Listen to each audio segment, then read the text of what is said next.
आज की कहानी काफी ज्यादा रोमांचक और डरावनी है, तो सभी लोग अपने अपने हेडफोन्स लगा लो। तो डर की दुनिया में आप सभी का स्वागत है। बिना किसी बात के कहानी को शुरू करते हैं।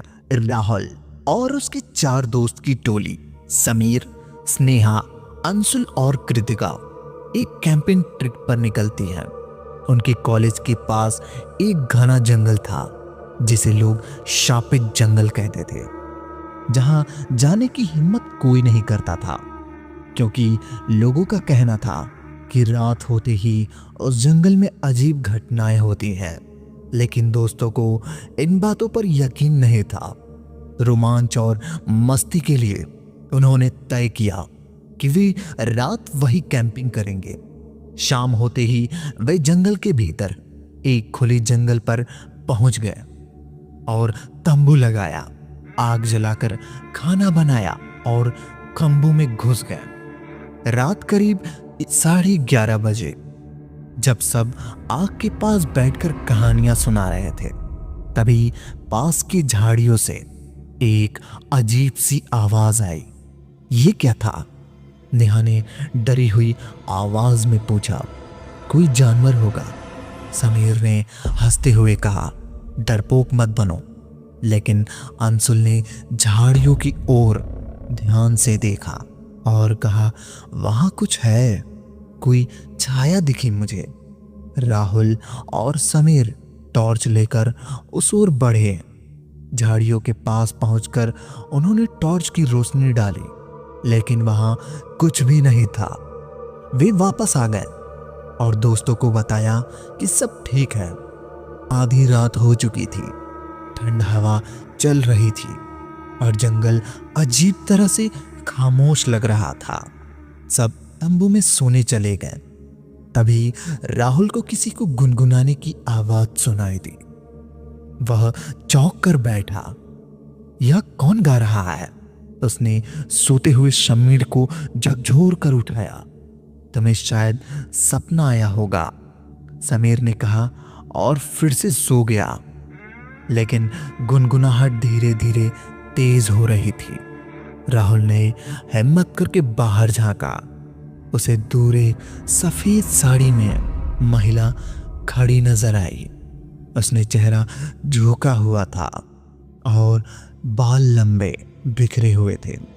राहुल ने डरते हुए बाकी दोस्तों को उठाया। जब सब बाहर आए तो महिला गायब हो चुकी थी।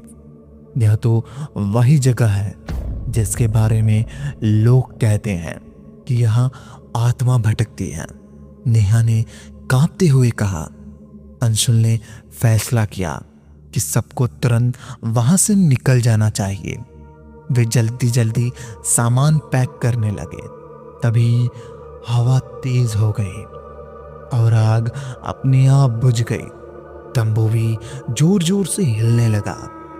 अचानक राहुल को ऐसा लगा कि कोई उसके कंधे पर हाथ रखा है। उसने पलट कर देखा, लेकिन वहां कोई नहीं था। भागो, समीर चिल्लाया और सब इधर भागने लगे। पर जंगल के रास्ते इतने उलझे हुए थे कि वे दिशा भूल गए। नेहा के पैर में चोट आ गई और वह गिर पड़े। जब राहुल और कृतिका उसकी मदद के लिए रुके तो उन्होंने देखा कि झाड़ियों के पीछे वही महिला खड़ी थी। इस बार उसका चेहरा साफ दिख रहा था। उसकी आंखें गड्ढों की तरह खाली थी और उसकी मुस्कान इतनी डरावनी थी, सबके रोंगटे खड़े हो गए। महिला ने धीरे धीरे बोलना शुरू किया। तुमने मेरी नींद खराब की है, अब तुम सब यहीं रहोगे।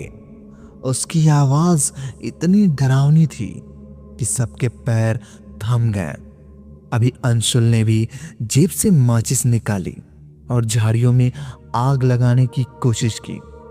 आग लगाते ही महिला और चीखने लगी और गायब हो गई। सुबह तक किसी तरह सब जंगल से बाहर निकल आए, लेकिन उन सब की हालत खराब थी। कृतिका ने कहा, हमने कुछ ऐसा देखा है जिसे हम कभी भूल नहीं पाएंगे।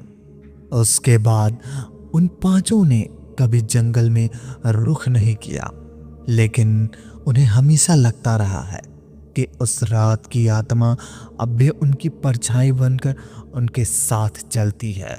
तो क्या आप उस जंगल में जाना चाहेंगे? कमेंट में ज़रूर बताएं।